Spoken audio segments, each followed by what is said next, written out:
Welcome to Therapy, Tech, and Takeout. We're an entrepreneur and therapist exploring how technology is shaping mental health and what it means for how we live, connect, and care for ourselves. I'm Toni Teixeira. I'm the therapist. And I'm Jackie Toll. I'm the entrepreneur. How's it going, Toni? What's new with you this week? Going really well. And I had a really exciting week because, as you know, my book is on pre-order on Amazon. Yay! So I yeah, got my copy pre-ordered. I'm so excited. I know how much love and effort and deep knowledge you put into this work, so I cannot wait to get my hands on it. Thank you. I'm really excited. I just happened to have a meeting with my editor and they said, "Oh, we settled on the cover of the book. Do you want to see it?" I'm like, "Yes, I want to see it." And then I saw it. And then they said, I checked in with Amazon today. It might already be up on pre-order. So I went in and I found it and I'm just really excited. So maybe we can put that in the show notes. Absolutely, we will. It's called Easy Somatic Exercises for Everyone. Get out of your head and into your body. Everyone needs that. Yeah. I love that. Congratulations, Toni. Thank you. So what's happening for you this week? I've got another busy big week as well. This was like our first full week of operating our business. And so we've had clients and partnerships starting to form and all that good stuff. So really excited to finally be in the launch and not the prep phase anymore. Congratulations. Thank you. Wow. It's a big Yeah. week for you too. Yeah, big exciting stuff. I love that. And I'm so excited to talk about what we're talking about today. We're covering an NPR article about teens and gambling addiction. And whoa, was my mind blown. And I'm so excited that we have such a wonderful guest here who brought this article to our attention and has a depth of knowledge. And Toni, I'll let you go ahead and do the introductions. Sure. Dr. Juleen is with us today. She's a nationally certified and licensed professional counselor, supervisor, and also a certified school counselor. She specializes in work with clients who face behavioral addiction, such as gambling and disordered eating. She's certified through the International Problem Gambling and Gaming Certification Organization and is trained in the Body Project. She has 15 years of experience as a faculty member in master's level counseling programs, has served as president of the International Association of Addictions and Offender Counselors, and she's currently a faculty member at TCNJ, the College of New Jersey, yay, New Jersey, and has a private practice called Cardiff Help. Welcome, Julie. Thank you. It's great to be here.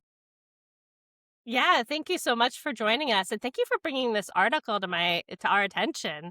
Wow, I was really shocked by some of the facts that it had. I think the percentage of kids and how young that they are being exposed to gambling and having access to like actual gambling, and how easy it is to kind of slip by parents. So I am so interested to know, how did you come to this work? What brought you here?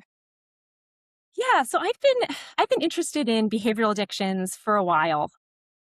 I've taught addictions counseling for years as well, and in addition to clinical practice. And I've always found these behavioral addictions like gambling to be really interesting and I think uniquely challenging for clients. So obviously substance addictions, they're difficult in their own complex ways. But it seems like there's something about the behavioral addictions. There's a level of social acceptability often around a lot of these behaviors that can make it really hard, I found, for clients to recognize they have a problem, for parents to recognize there might be a problem, and also can make recovery more difficult. Absolutely.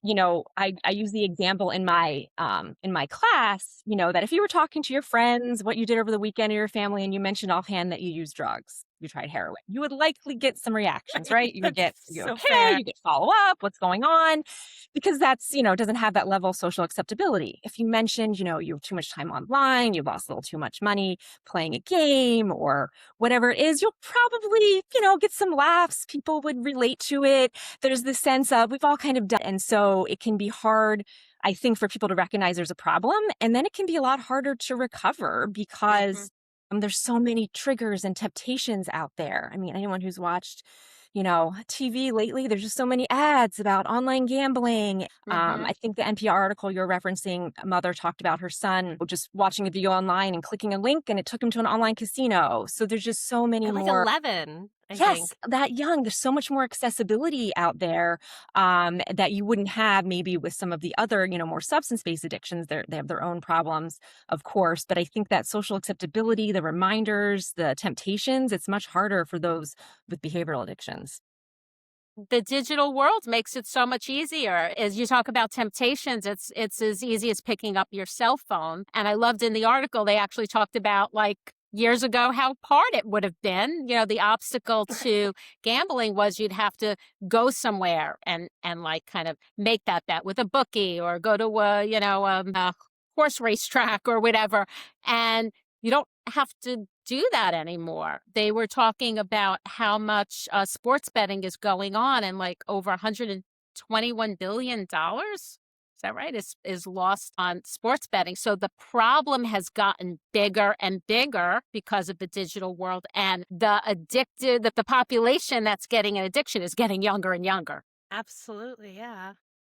Yeah, exactly. I think the younger ages, I tell the story. I have a 12-year-old who I'm pretty monitor what what games he plays online, but mainly I was tuned in to the violent piece of it. Don't Nothing violent, nothing where you're chatting with strangers online, but I wasn't really tuned into the gambling piece of it. And I think when you talk about the younger ages, why that's such a problem, a lot of these games that seem fairly innocent actually have some gambling components in them and are playing on some of the same brain pathways that gambling does and exposing kids to it. So I was telling the story. So my son was playing this game. He would tell me about it and seemed harmless, but I sat down and kind of watched him play it one day. It was, yeah, seeming to play on so many of the same temptations and the reward system of gambling. It was a game you'd put money in, essentially, you earned in the game, and then you'd see if you could get certain rewards. And as he was playing it and talking about it, a lot of the cognitive distortions that I talk about with my clients struggling with gambling addiction were starting to form in his mind. Wow. He had all these ideas for how he could control it. If I put my money in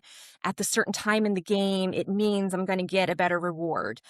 But the game was really stacked against him. He never got the big reward he wanted. And there's a saying in the gambling addiction world, the house always wins, kind of the idea that casinos set it up so that they're always going to have the advantage. But those who struggle with addiction to gambling think they can control it. They think they can beat the house. My son thought he could beat this game. And they're just not really also accepting, the realities of random chance, that there's no way, there's no better chance that my son's going to get the reward he puts his money in at the beginning or the end. Just like if you stay at the same slot machine for all night, you're not going to have a better chance of winning because that's a hot machine. But there's kind of this magical thinking, the sense of control that can go on. So it was really, concerning to me. Luckily, my son kind of lost interest. But I don't think parents are necessarily, I know I wasn't attuned to that being anything I had to pay attention. And I think, it's starting younger. There was one study I read that said about 5% of adolescents and young adults who try out gambling are going to progress into an addiction. So some, hopefully like my son, right? Try it out. Nothing will come of it. But for those that are vulnerable, being exposed this early is a real problem. I thought, what you said in your personal story was so similar to right to the mom that the NPR article covered. Yeah. It was like I knew I was going to have my hands full with teenage boys, right? Like I had the conversations about drugs and sex and wearing your bike helmets and all, like social media, all that stuff. But gambling was not something that was even on my radar, something that you would need to talk to your kids about. I don't think I ever talked to my kids about it. I need to, even though they're adults after listening to this. I thought the other thing that really was a big difference, not just the physical barriers of going to a casino or finding a bookie, which, for however you feel about bookies, hopefully they're not taking a lot of 11-year-olds bets back in the day, right? Like there is some level of standard there, I would hope. But, it's also that now there's so many points that they're betting on. It's not just the outcome of a game. It's every single play. It can be, if you're going over to Poly Market, it can be, did they throw something onto the field or after the game or things like that. I mean, there's just so many different component pieces too that they can get caught up in. Yeah, I think you're right. It's become a lot more, nuanced and complex and so many more options out there. I think not that gambling in physical spaces is not an addiction in of itself, but I think, the accessibility piece of it, we in the mental health field, we talk a lot about how cyberbullying really changed the face of bullying, right? Home was no longer a safe space. And I think the same thing is happening with gambling, that these online portals make it so accessible. People can be doing it 24/7, often doing it alone too. And I mean, I think and that's a not piece. letting your other hobbies drop necessarily either. I thought that was a really interesting component. The mom's like, there wasn't even it's not like he stopped doing all of his sports or his friends or all that stuff was still there, and he had a massive gambling addiction where he was stealing and stuff Till just it got to the point where undetected. he couldn't control it anymore because he had lost so much money or had to kind of up his behavior to get access to more money. So Mhm. it can really go undetected for a pretty long time. The I mom thought said, that I think that was almost half his life half his life. before she found out. Then that really, like, kind of, like, made me take a deep breath and need to ground for a second because, I mean, that was shocking. I can't imagine how that would feel as a mom to figure that out. So what should parents be looking for? I mean, I think they should, I think one thing is just being aware of it, right? I think that's the piece where, because it is something that can be easily hidden, especially with the online accessibility, to have the conversations Yeah.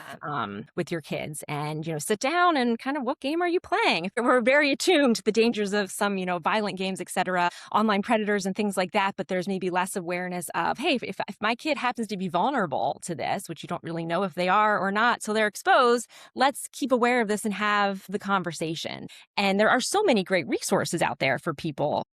There's obviously, always a proponent of counseling, but there's a lot of support groups too. Gamblers Anonymous does a really nice job. Gamanon, which is for families. There's even GamFin, which is financial counseling for individuals that struggle with Mhm. gambling addiction, and it's free in some states. So there's a lot of great and many times free resources individuals can access in terms of that. But I think really just the awareness, being open, as we are with so many things with kids, right? But this might be Yeah. something that's been flying under the radar and is getting a lot more serious. One of the things that I thought of immediately is that, of course, this is not just affecting kids, this is affecting everyone. And there may be parents of those kids who are addicted. They don't recognize it or acknowledge it in themselves. So they really might miss that. I mean, are you seeing some of that, like kind of families are kind of spiraling down without even realize that this is happening? Yeah, I think that, that social acceptability piece that, we were talking about, that it is to a point that it's so normalized in our cultural March Madness and the sports betting and the ads. I think a lot of times has to get really bad until it gets noticed as a problem, unfortunately. One of the things I always talk about with gambling addiction that is really concerning is the really high suicide rate. So it's the highest of all addictive disorders.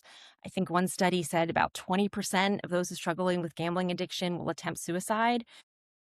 And I think one of the reasons is the devastation can be so immediate and sudden and clear. So with other addictions and other mental health issues, not that they don't have a negative effect on the family, right? But it can be more subtle. It can take longer, or someone can, gamble away their life savings, their kid's college fund, or he can, perhaps gamble away his college tuition money in one night. And so there's that desperation that happens because the, negative impact is so severe and so sudden compared to maybe the longer term and negative consequences of other addictions. That's really surprising. I didn't realize that number was so high. Yeah. And I was really thinking, Julie, as you were talking about the social acceptability, but I feel like there's really probably why people don't talk about it is there's a big shame piece around not being able maybe to handle it. Is that where, because there's some shame around this, right? This is why people don't come forward. But maybe like, you should be able to do this and it shouldn't be a problem kind of thing. Exactly. So there's this stigma, yeah, with gambling addiction, with other addictions, like, why can't you just stop? It's clearly bad for you. It's clearly bad for everyone. Why don't you just stop? And there's this one quote in the textbook by Van Wormer and Davis are the authors, and I'm paraphrasing here, but it's something like, to understand the pain of addiction, we have to understand the pleasure of it. So we have to understand why they're doing it. What are they getting out of it? There is something they're getting out of it, something it's doing for them. And until we understand that, it's going to be hard for them to stop. Like, they're not in complete control of that. It's not just a matter of willpower. There's also brain chemistry things that start to happen. It becomes addictive. Dopamine's released. You get that high, even with a behavior like gambling. So often it's the work with clients is figuring out, what is gambling doing for you? They talk about the self-medication theory of addictions in terms of the addictive behavior is often a way to cope with something else, cope with anxiety, cope with stress, cope with loneliness. And so until we figure out what's going on underneath and address that, it's going to be hard for someone to give up the addictive behavior. I think this primarily affects boys more than girls. Do you think what do you think is behind that or driving that? But I think it's important to say, the facts around that so that, those parents can be acutely aware as well. Yeah, I think you're right. So it is more common among males.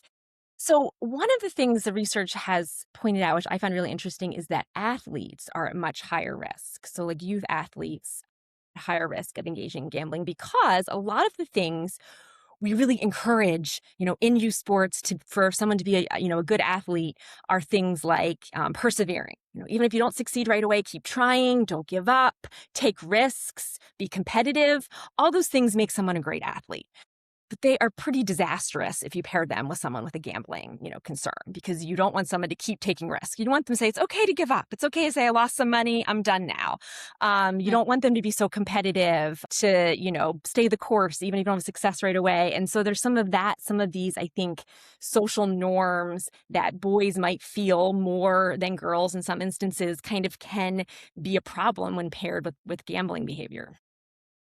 If someone's kids are involved in something like March Madness and doing brackets or fantasy football or something like that, do you see that kind of as like a gateway, or is that something the parents should be more concerned about, or are those like actually okay?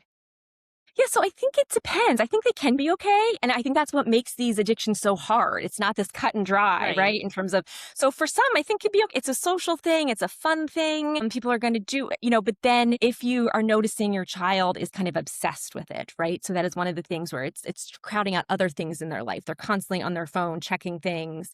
They're starting to do more bets in addition to that. Then, yeah, it could potentially be a gateway, but not always. So it's really, individual, I think, is why I've always been so interested in these addictions, because they're so complicated and there isn't a clear, don't do that. That'll lead to a problem. Because for some, they'll engage in it and then be fine. But then others, it could be kind of the start if they're vulnerable to that.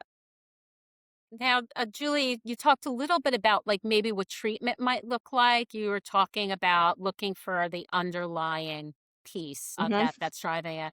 What else can you tell us about what treatment might look like, and does it look different for kids? Yeah, so I think, one of the things is that a lot of individuals struggle with addiction, and gambling addiction specifically can be ambivalent about seeking treatment. So kind of that thing I talked about in a few moments ago, that gambling's doing something for them. So it's scary to think about giving it up completely. And so a lot of times, I think good therapy will meet clients where they are in terms of really try to assess where they are and how much they want to change and work. We talk about harm reduction in the field. So, I'll have some clients that want to stop, abstinence is the goal, and that's great. But I would say most kind of want to start finding a way to reduce the harm of the addiction. So finding some strategies to kind of limit the damage it's doing in their lives while we work on those underlying issues so that they can eventually get to a place where they're not doing it at all or something like that. But, using different strategies in terms of, limiting the amount of time they're engaging in online gambling. So it's not taking up their whole life, having a certain amount of a budget. Can they turn their money over to someone that gives them a budget? This is how much you can spend per week on this. And so they're kind of putting some safeguards around it. Certain money is off limits. Tuition money is off limits. What is the money that you have? Really working with clients to figure out what makes sense from this harm reduction model, while we also work on underneath it, what's driving this. I think too, the thought patterns that I kind of mentioned, my son was falling into, if I put my money in at this time, I can control it. So they call them cognitive distortions in the counseling world that a lot of individuals struggling with gambling really fall into in terms of, I have some control over this. So they also talk about, near misses versus, I lost. So for some of us, we lose a bunch of money and we'd be like, oh, well, we lost big. Individuals struggling with gambling addiction, they kind of shift that in their head. Well, I almost won. I was so close. And these online games will do that. They'll make it seem like you almost won. So my son in this game, he wouldn't get the biggest reward, but he would get some smaller rewards or get close to the big award. So it made it seem like he was close, and he really wasn't. And, that it's well known in the gambling field that slot machines do that all the time, right? You need 3 jackpots to win. You're more likely to get 2 and 1 different. So you feel like you're close. And so working with clients around that was a loss, not an almost win, and having them kind of approach the landscape of gambling more rationally, because often they're filled with some, cognitive distortions about how close they are to winning. That feels like particularly scary to think about how it's created and set up to create or induce those cognitive distortions in someone because of the way it's set up. And our brains are just like created to have, heuristics and like to figure things out quickly. So it like just feeds right into that. Mhm. And it's really easy to make that assumption that, yeah, I'm close. If you could advise either the folks that write our laws or the folks that are behind these companies that are creating this technology, do you have some idea of what you would say? I know we haven't talked about this, but I'm really interested to know, like, what should we be expecting or what should we be pushing for to help Yeah, well, I mean, I think the ubiquitous, accessible nature of online gambling is a real problem. It shouldn't be something you can just like the article they'll talk about, click a link and be sent to an online casino. That shouldn't happen. There shouldn't be ads all over the place all the time. There should be, and you get the little disclaimer on the bottom if you're struggling with addiction, but no one pays attention to that. So I think more education about it and less accessibility. I think too, a lot of these online games that aren't technically gambling, there should be some perhaps more monitoring of that because they are exposing young kids to the same gambling mentality. That we don't have cigarette commercials anymore. Back in the day, they did. I was thinking about when yeah. you were talking about that. It's like, oh, wow, there's commercials for this stuff all over the place. The article had the kid was watching a YouTube video or something, and there was a link in there that took him to the gambling site. So there are no rules or guide rails around this at all. It is so accessible. Yeah, I mean, I think when you hit the level of social parody where the Daily Show kind of has a recurring joke going on about gambling in one of their sets, that it's like all of the devastations and things, like I mean, it really is in the zeitgeist at least as something that like we should be talking more about, but it seems like nobody is. So like I think that's why I think this is so interesting, at least for me. What would you advise parents to do to support their kids? If they're noticing something, like how would you approach that conversation? Yeah, so I think first it's probably good to approach the conversation if you can before you even notice anything, right? Have it be something that you talk to your kids about, like you talk about drugs and sex, etc., right? That you're able to kind of say, this is something we need to pay attention to. Having schools do some education about it, I think would be excellent. I know our local school does excellent education. My son's very well aware of the dangers of vaping. But I don't think he's well aware of the dangers of gambling, and because it's such a common thing. So I think that's a piece of it. But yeah, and if you're noticing some concerns, being sure that you're having those open lines of communication, I think that that's crucial. Seeking some resources for yourself too, some support, some education. As I mentioned, there's some great organizations out there. The Parents Standing Together, I think the woman who wrote the NPR article created this great organization, a support group for parents whose children struggle with gambling. There's some great resources on that website. So getting support for yourself, but also having that open communication and then seeing if your child could benefit from some, counseling intervention. The National Council on Problem Gambling has a directory of therapists that have specific training and certifications in gambling addiction, which I think can be really helpful to have someone have that specialized awareness and specialized knowledge. Prevention is really where we have to move. It's important to help anyone who has an addiction, but if we don't do the prevention work, we're probably not going to chip away at it too much. And I want to say this: if there's anyone who's listening and might be, well, my kid is not, this would never happen. I think it was really surprising to find out that 1/3 of boys age 11 to 17 gambled in the past year. It says a lot. So like 1/3 of that population, that's a very young population. And then 5% of those will become addicted, and then 20% of those could, self-harm to Self-harm. the point of death. I mean, that's That seems as bad as smoking, used to be, right? I mean, it just seems horrific, Yeah. though that's tragic and avoidable, it seems like. Not completely, probably, but like to a large extent. Yeah. Yeah. With awareness, with prevention, I think there's a lot of harms that could be mitigated, but I think it's, yeah, something we're not talking about enough. Well, I think too, also holding the companies that platform this type of stuff to people who are underage responsible. I mean, it's just unacceptable to be profiting off of that. I think we said it at other times. We say it about alcohol. We say it about things. Like this is just not okay to be doing to our children. And if you allow it, like there should be a price to pay, but you shouldn't allow it. Yeah. No, I find this so interesting and terrifying at the same time. Do you think that are they seeing a familial link to behavioral addiction? I know that Yes. sometimes that can happen with the chemical addiction Yeah. side of things, but So, yeah, there is a lot of discussion in terms of that kind of modeling behavior, right? And that seeing, parents do it or older siblings, the, normalization of it, something that, it can be a very fun social thing too, that families might even, do a bracket together for March Madness or do. And so, yeah, there is some discussion around that it can be something that's kind of normalized and promoted in the family. So, I mean, I think that's something to pay attention to as well, that like some adults, may currently have a concern, a problem, and then it's kind of being passed down a bit to the children. And I would also think too, just like in how, you share a certain level of like brain chemistry, with your biological family.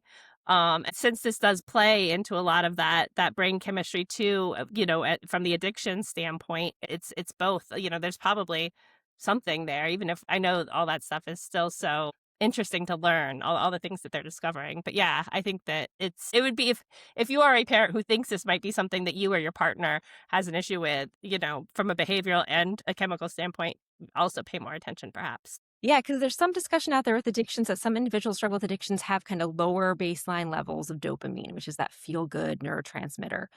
And so they're engaging in some of these addictive behaviors to get that hit, to feel a little bit more, bit more a baseline. And so that could certainly, there is the dopamine connection and gambling addiction. It feels good. You win big. It feels wonderful. You get the dopamine hit, and then that kind of becomes more and more addictive as it goes on. And I also think it's so important to remember, and I know you've said it quite a few times, but I want to just say it again, because I've seen it with friends of mine even.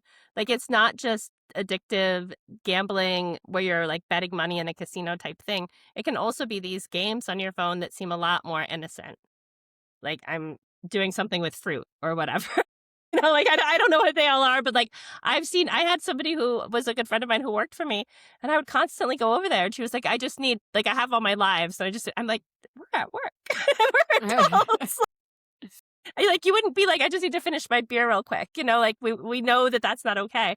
But I think, to be looking at it from all of those perspectives as well is important. Yeah, I think you're right. Yeah, it's the acceptability of it and the accessibility. You can be doing it at work. You don't have to physically go to a casino anymore. And so that seems, oh, I'm not really gambling, but also you can never escape it. It's always there. And you can kind of really, there's this kind of way it can intersect with internet addiction too, where, you're constantly checking online, checking the status of Yeah, your bets, and you're kind of, just totally consumed with that. And then, really disconnected from your actual real life. for sure. Thank you so much, Julie, for bringing this here and for doing this work. And, this is your heart's work. I can see from the way you talk about it and what you've done in your past, you're really passionate about helping people with addiction. So thank you for Yeah. that. Thank you so much. Thank you. It was great to be here. I appreciate you, yeah, bringing light to this issue as we've been talking, because it's such a problem that, yeah, needs to be discussed more. Yeah. Thank you. Is there anything that you'd like to promote, Julie, before we end? Yeah, so as I mentioned, I work full time as a faculty member at the College of New Jersey, in their online clinical mental health counseling program. And I also have a small private practice, so Cardiff Health, where I see some clients, really specializing in issues around gambling addiction, disordered eating, other behavioral addictions, but also just general life issues, stress, anxiety, depression. I'm working with clients with a range of concerns. Yeah, Thank well, you. We'll fantastic. share that in the show notes. Absolutely. Well, thank you so much for your time today, Julie and Toni, as always. Guys, don't forget to like and subscribe, and we will get all of those important links out to you in our show notes. And we look forward to seeing you guys next week. Take care, everybody.